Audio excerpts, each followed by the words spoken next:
আজকের এই ঐতিহাসিক সম্মেলনের আমাদের 10টি দাবি আমরা উত্থাপন করেছি। আমি দাবিগুলো পাঠ করে আপনাদেরকে শোনাচ্ছি। 1. আদিবাসী স্বীকৃতি। সংবিধানে আদিবাসী হিসেবে সাংবিধানিক স্বীকৃতি দিতে হবে। 2. ভূমির অধিকার। প্রথাগত জমির মালিকানা নিশ্চিত ও ভূমি দখল উচ্ছেদ বন্ধ করতে হবে। 3. পার্বত্য চুক্তি বাস্তবায়ন। 1997 সালের চুক্তি দ্রুত ও পূর্ণ বাস্তবায়ন করতে হবে। 4. ভাষা ও সংস্কৃতি সংরক্ষণ। মাতৃভাষার শিক্ষা ও নিজ সংস্কৃতির রাষ্ট্রীয় স্বীকৃতি চাই। 5. রাজনৈতিক প্রতিনিধি। সংসদে স্থানীয় সরকারের সংরক্ষিত আসন দিতে হবে। 6. নারী ও শিশু সুরক্ষা।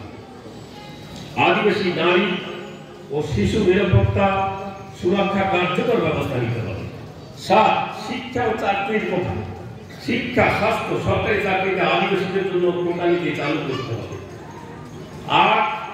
উন্নয়ন প্রকল্পের সম্মতি।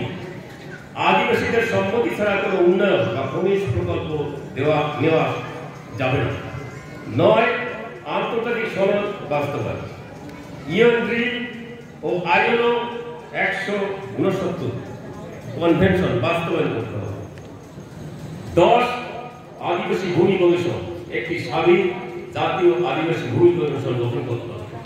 প্রিয় বন্ধুগণ, আদিবাসীরা এই অঞ্চলের এই জনপদের আদিম অধিবাসী।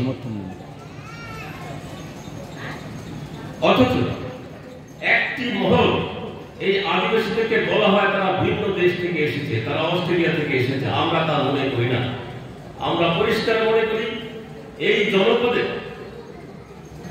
জঙ্গল কেটে এবং বনের জীবজন্তুকে মোকাবেলা করে এই অঞ্চলকে বাসযোগ্য করে তুলেছে এই আদিবাসীরা, বিশেষ করে সাঁওতাল আদিবাসীরা। আজকে সেই আদিবাসীরা নিজ ভূমে পরবাসী। তারা তাদের অস্তিত্বের সংকটে এবং এই রাষ্ট্রে এই সমাজে তাদের স্বীকৃতি নাই। আমাদের যে জাতীয় সংবিধান রয়েছে সেই সংবিধানে আদিবাসীদের স্বীকৃতি দেওয়া হয় নাই, তাদেরকে ক্ষুদ্র নৃগোষ্ঠীর মধ্যে ফেলে দেওয়া হয়েছে। আমরা আরো জানি জাতিসংঘ আদিবাসীদের স্বার্থ রক্ষায়, তার অধিকার রক্ষায় যে সমস্ত আইন সুরক্ষা রেখেছে, এই বর্তমান সরকার এবং বিগত দিনের সরকার জাতিসংঘের এটাই হলো একটি বাস্তবতা এবং সেই আদিবাসীদের রয়েছে বিশেষ অধিকার। আমরা চাই তাদের সেই বিশেষ অধিকার সুনিশ্চিত করতে হবে। আর হচ্ছে এই উপমহাদেশে আদিবাসী কৃষকরা ব্রিটিশ সাম্রাজ্যবাদের বিরুদ্ধে প্রথম তারা রুখে দাঁড়িয়েছে এবং তাদের বিরুদ্ধে যে লড়াই সংগ্রাম বিদ্রোহ করেছে, এই লড়াই সংগ্রামে তারা কখনো পরাজিত হয়েছে, কিন্তু কখনোই তারা আপোষ করে নাই। আপোষ জিনিসটা তাদের রক্তে নাই। আর সেই আদিবাসীদের রক্ত,